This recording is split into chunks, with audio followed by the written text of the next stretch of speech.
Didn't have a chance to tell her that I had a cold previously, but she literally went, listened to my chest very quickly and said, oh, you've got COPD. Welcome to the Crazy Family Show. Well, good morning, folks. Welcome back again. It is Saturday, about 7:15 in the morning. Crazy Mom and I are about to head off to work. Finishing up what's left of the coffee. Gotta have that first thing in the morning. But check out what we got. Our brand new badass barbecue. We're going to be putting this bad boy to the test tonight. We're going to pick up some propane, fill up the propane tank that we got, get some steaks for it. We got hot dogs for the kids already, and saute some onions for the steaks on the burner. This thing was a pain in the arse to put together. It really was. I tried to do most of it myself yesterday, and I got actually quite far with it. I dropped about 50 F-bombs, another 12 by Crazy Mama when she got home. And yeah, it was a real pain in the butt to put together. Anywho, get a head off. We'll see you in the car.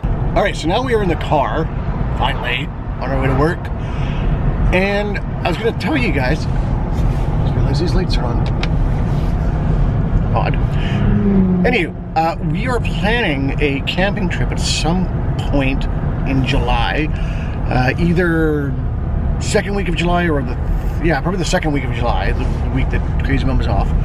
And we're gonna probably head up. There's either one or two places. We're either gonna go up to a place called Ross Lake that she's been up to before, or we're gonna go to one of my old childhood stomping grounds, a place called Sorrento Center. Now I know that means probably absolutely zilch to any of you out there. You can go out and look it up.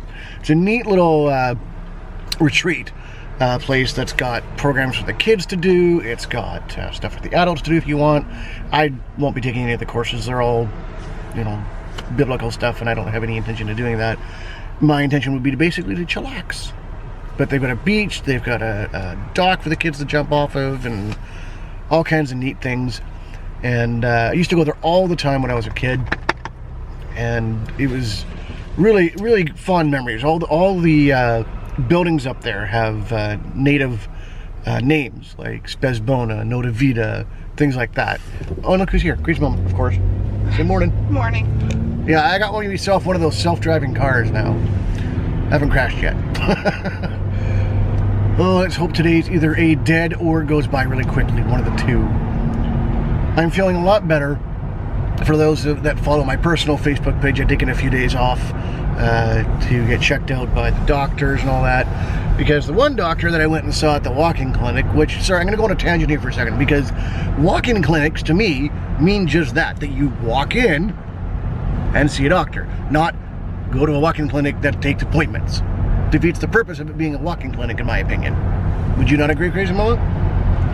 Well, yes and no, because it is kind of nice if there's something wrong, and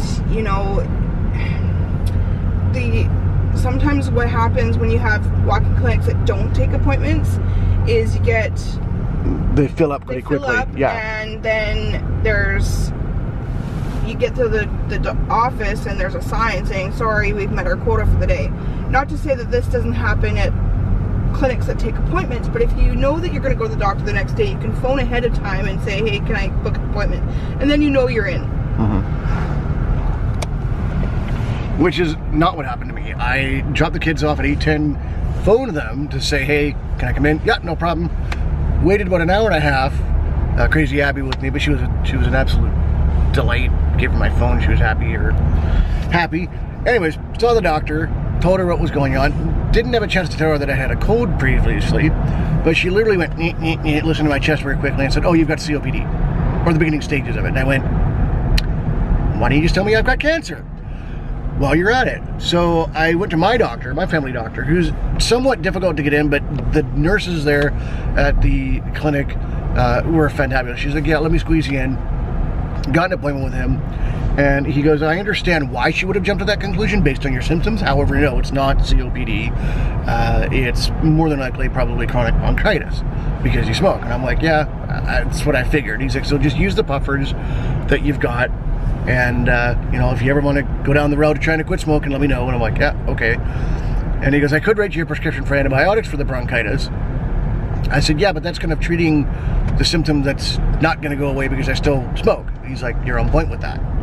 So, didn't take the antibiotics. Then he was going to give me a prescription for Otezla, which is a medication for psoriasis. Now it's new. It's without insurance. It's actually not $600. It's $1,000 a month if you don't have insurance. Now our insurance company that we have through work is fantabulous. However, when she put it into the system, right away it bounced back that they don't cover it. So I'm like, all right, well, how do we go about doing it? She's like, well, actually, we can do a pre-auth form, get the doctor to fill it out, and fax it into them for them to pre-authorize it because it's so new. I'm like, okay, that's fine. So I went to the counter and said, can the doctor fill this out?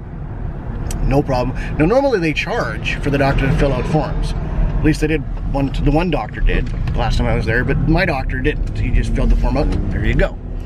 So I got to fill out my stuff and fax that over to them, and crossing fingers, because apparently this stuff like works within a month. Your skin clears up, which is good. So anywho, we're at work. Let's blow through this day and then chillax tomorrow.